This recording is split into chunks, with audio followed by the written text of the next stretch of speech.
Happy phone call day! Happy phone call day. I'm a mess. She's fine this morning. She's like stone cold. Got the notebook. Notebook with the questions. Pen. And in front of us, since we're recording on our computer, we have our medical history as well as our Google Calendar. Insurance cards. I will...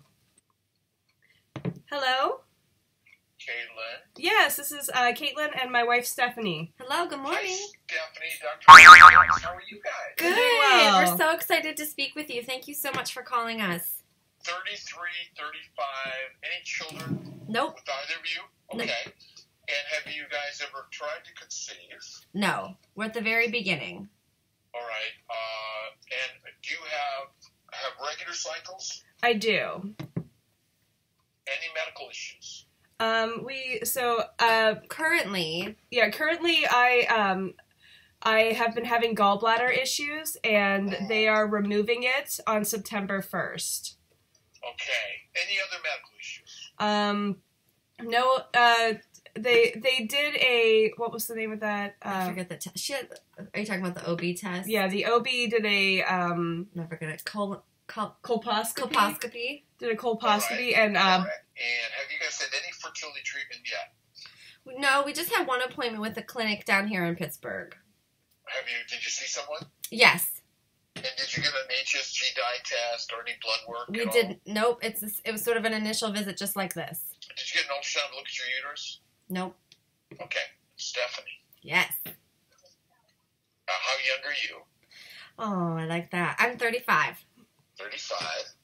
And no children for you either, correct? Nope.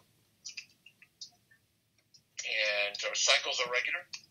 Usually. Okay. And surgeries? I had 2 disectomies. So you've been having problems with back? Not anymore. Okay. You guys are contemplating IUI, IVF. I saw the reciprocal. Yeah. Whose eggs and whose uterus? So we'd love to do reciprocal IVF using Stephanie's egg and Caitlin's uterus. Okay. And where's the sperm from? so we want to do it through a donor, but we have been we've waited on selecting one because we know that there's certain testing that you need to have done before CMV status.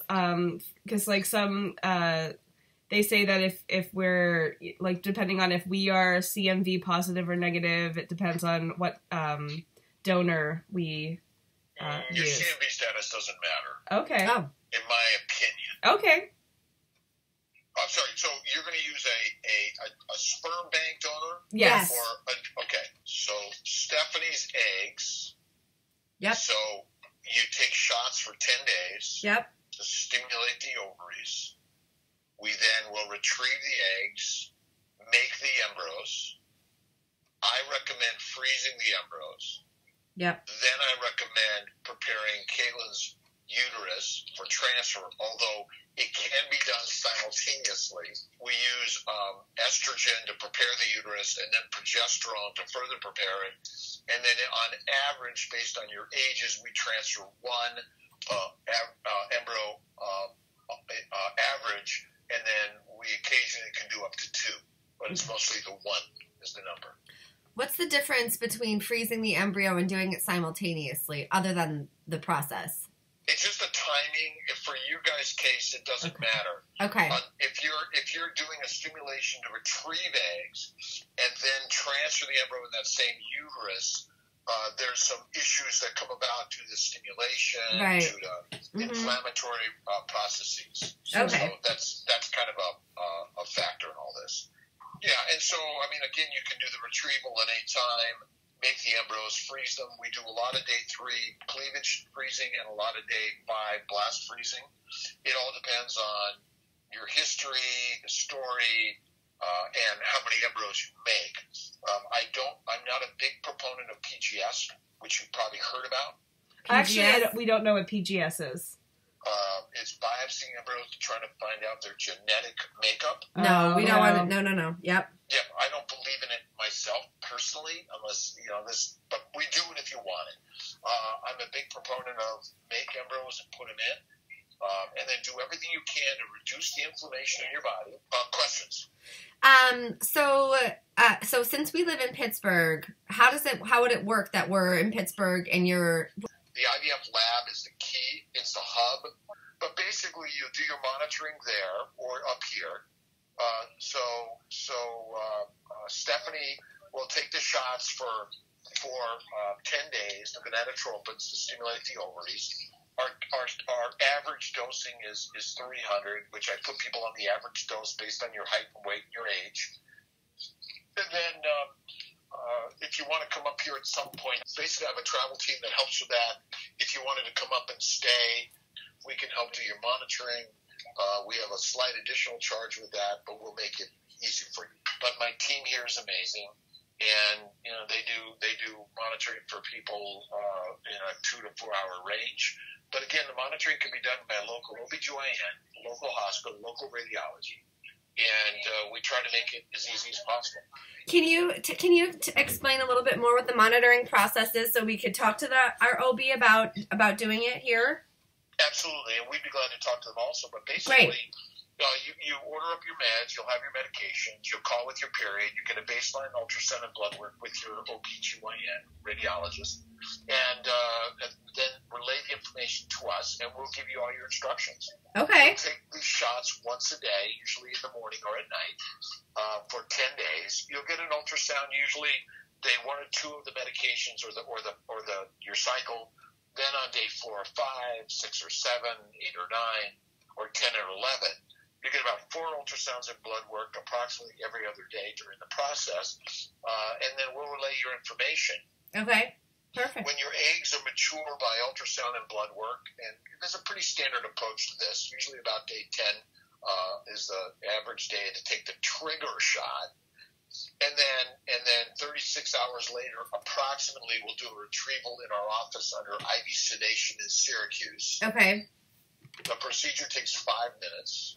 Based on your history, you're really in good shape. We'll need the sperm sample shipped to us sooner than later. Okay. And we do recommend some genetic testing, screening, more for medical, legal purposes, not for really any significant risk purposes. I don't know what your family history is. No one can ever really know that. Right. The testing reduces your risk, but never eliminates your risk. Right.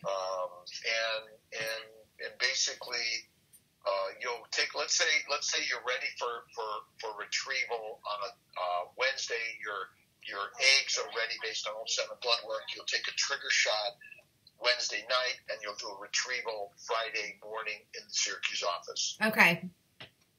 You'd go home that day, 2 to 4 hours later, Okay. Or the next day, and then you'd come back either 3 to 5 days later for a transfer, or a month or 2 later for a transfer. Okay. The retrieval and the transfer is $3,900. Okay. You guys are intimate partners, so technically there's no straightforward blood work that's required, but if you were considered a donor recipient, then there's some state regulations, but as intimate partners, there are not. Okay. Yeah, we're married. Yeah, right. So you don't have to be married, just intimate partners. Oh, okay. The legal side of things, I mean, that's all legal that we don't handle, you handle. So Stephanie will need some blood and ultrasounds for the retrieval part, and Caitlin will need some blood and ultrasound for the transfer part, which will come down the line. But as a partnership, there's no real additional cost other than that. There's some extra medications that are required. There may be some extra ultrasound and blood work to prepare you for the transfer. And we do recommend the saline sonogram to make sure your uterus and cavity are fine. The medications. Yes. Included in the cost, separate from the cost? Do we get them from you? Okay. Separate. So your medications through some of the pharmacies we use are about $2,000. Okay. But sometimes insurance covers it. You got to be careful. Some of these pharmacies will try to gouge you. Yeah. Take your money. Yep. And so you got to be really strong consumers. Okay. Do you have recommendations on pharmacies and whatnot? We've been using Cornerstone, and also local pharmacies can work, and also Metro Drugs, our second one we're working with, they're claiming to get us better pricing on Follistim. So we'll help kind of figure it out a little bit. Okay. Can you talk just a little bit about, I mean, it sounds like you're pretty comfortable with LGBT couples. I don't know what that means. You're just another beautiful human being on this journey of family building. That's my opinion. Thank you. We take care of everyone in need. Okay. I don't have any guidelines or restrictions, but yes, LGBT, QXYZ, and I say it just in a very sort of loose way that we're here to help. Thank you. Good. Thank you. What's the next step we would take after this? Order your meds, call with your menses, make sure we have the sperm, and get going from there. So essentially, my travel team will call you. Okay. Well, the travel, financial, and nursing team will make sure you get your meds ordered, make sure you get your questions asked and answered. I hope I've helped. You guys have an awesome chance. I'll have someone give you a call. Basically, make embryos and put them in your body. That's the best way to get pregnant. Love it. Let's do it. Let's do it. All right. All right. God bless you guys. I look forward to working with you. And so you should hear from some in the next few days. All right. Text me, call me. All right. Okay. Excellent. Thank you so much. Okay. Bye. Bye. Okay.